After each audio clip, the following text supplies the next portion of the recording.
Hello and welcome to a special episode of Rabbit Hole TV. I'm here with my good friend Echo.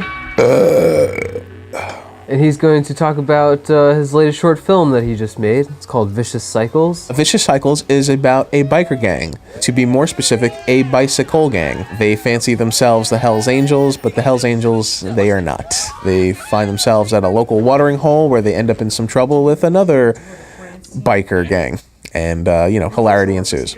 You can see it right now on the American Breakfast YouTube channel. So Echo, who are you? Sure. Why are you sitting here? My name is Anthony Echo. I'm a writer and director. I'm a frequent contributor to the Rabbit Hole's In the Fold review series. And I belong to a comedy troupe with a handful of our other collaborators called American Breakfast. We do sketch comedy from time to time. We're okay. Why don't you tell everybody sort of what your role was on the film and how it got started, I guess. Okay. I kind of just woke up at 1 a.m. one night and just had a very wacky, silly idea about a biker gang that wasn't about, actual motorcyclists. It was a bicycle gang.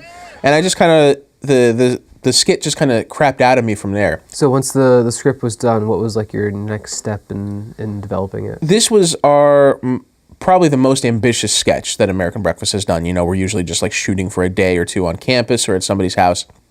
This required a lot of production. We needed to do costuming. We needed to rent a space. We needed to find a stretch of road to shoot on. So that involved location scouting. I wanted to do something desert-like. This is New Jersey, so there's not really a lot of desert around here. So I figured the closest that we could get is something down the shore. And we found a stretch of road along Island Beach State Park that actually worked out pretty well. I like the way it looks. The bar was one of the last things that we were doing before production. We found it relatively late, so it was something of a panic. When you had to go through Island Beach State Park, you obviously had to get like a permit. What was that process like? When you go to a place down the shore, it's off season. You don't really have a lot of bureaucracy in your way. So it was just a matter of buying a permit and then spending the money on renting the cops to block down the road. And who shot the film for you? The film was shot gloriously by In the Fold's Monika. She's sitting right there. Who's sitting right there, just beyond the camera there. So Monika shot it for you. Did you guys talk a lot beforehand about style and shots? Did you storyboard? Yes. I had very strong ideas about what the cinematography was going to be like, how it was going to look, how it was going to feel, how it was going to move. And so Monika and I did a lot of prep work in that regard. The last couple of things that I had made were my thesis project, where I really skimped on production value, and I kind of really was kicking myself in the ass over it. So I didn't want to make those mistakes again. How did you come up with like the costume and how did you find those bikes and props and stuff? A lot of those bikes actually were just like borrowed from the crew. I just asked like a couple of people to bring in their bikes, and I was like, all right, well, what's going to be a funny thing for this? Okay, this world has bicycle gangs. So the bad guys are going to be the Mad Max of bicycle gangs. Who are the flat-footed pedal jockeys dumb enough to park in my rack? But as far as the costuming, me and Alex Winchell, the brilliant Alex Winchell, we did a lot of work as far as like what we wanted each character to look like with each personality. That was such a blast. I hadn't really had an opportunity to really delve into that kind of production where I was like, okay, let's really break down visually what these characters are. So how many days did you shoot the film over, and talk me through like the first day? Okay, production was a little troubled. Of course, I mean, what independent production is not troubled? We shot over 2 days. The first day, call time was at 1 a.m. We had to wait for the bar to close, so they kicked everybody out, and boy, it is not easy to tell a crew that they're going to have to be, okay, listen, you're going to have to stay up all day, and then you are going to have to drive an hour away and start work at 1 a.m. And we will probably be done somewhere in the early afternoon. Nobody wants to hear that, and nobody wants to have to tell people that. Yeah, so that was actually one of the big challenges, I think, of making this movie. In retrospect, I'm really kind of frustrated with the way I worked on this set. I allowed myself to get distracted by every little thing. I was trying to manage everything, and I didn't really focus on what I needed to focus on. I really shouldn't have been doing anything else but working with the actors and working with Monika. Every production, you're going to make a mistake on, and you just kind of like, all right, this is the mistake I'm going to correct with the next one. We shot in the bar over the course of the night, and then the day had to end with the exterior shots of the Brawl.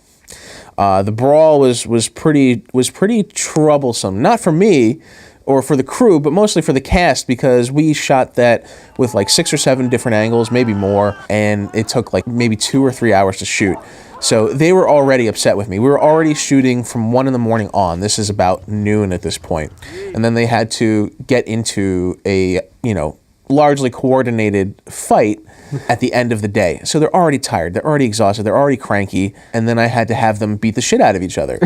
They were ready to mutiny. Well, I think it shows on camera too, because everybody looks like kind of out of it and disoriented. Yeah, it actually ended up working to the benefit. I mean, because the idea is that the fighting is just kind of, really fat and weak. So them being exhausted actually kind of worked out. Day 2 was at Island Beach State Park. Yeah, it was much easier, it went far more smoothly. The police were there to shut down the road. Yeah. That was a lot of fun. That was a lot of fun to kind of have in the rare position of having the cops work for you. That day, it was a bit of an adventure. For one, we had fellow Monclarian and cinematographer John Fuentes working on the drone, so we got a bunch of cool drone shots. And then Monika, God bless her, she is strapped to the back of a minivan, and so a lot of those shots are just Monika very perilously harnessed in the back of a minivan to get those shots. And there was even a point where she's like, I want to get on the roof. And I was like, no. Yeah, you and I were both like, van and I was like, you and I were both like, no, we can't do it. And I was like, I wanted to oblige her because I wanted to be able to offer somebody a chance for a little adventure, is really exciting. But, ultimately we couldn't do it because you and I both care about Monika and would like her to live. Future projects, though, we'll see. Tell me, who was the most difficult person to work with on the film? The most difficult to work with myself, because the thing about creative genius is that it courts madness. So I often I got in fights with myself, which cost us a lot of time on set. So after you shot it, you had to edit it? Yes. And how long did that take? I knew you were going to ask this question because you had specifically told me you were going to ask this question a few minutes ago. I did. It took way longer than it really should have, I confess. Something like this should have been edited almost instantaneously. It took me a little over a year. So a lot of the post-production troubles was finding music. I had somebody that backed out on me, and I had a couple of people that had written some music for me, and it wasn't really panning out the way it was, so I had to go on the hunt for some music, and that actually ended up taking a lot of time. And we had to do a couple of visual effects cleanups. Actually, it was Tom Micah who is in the film. He plays...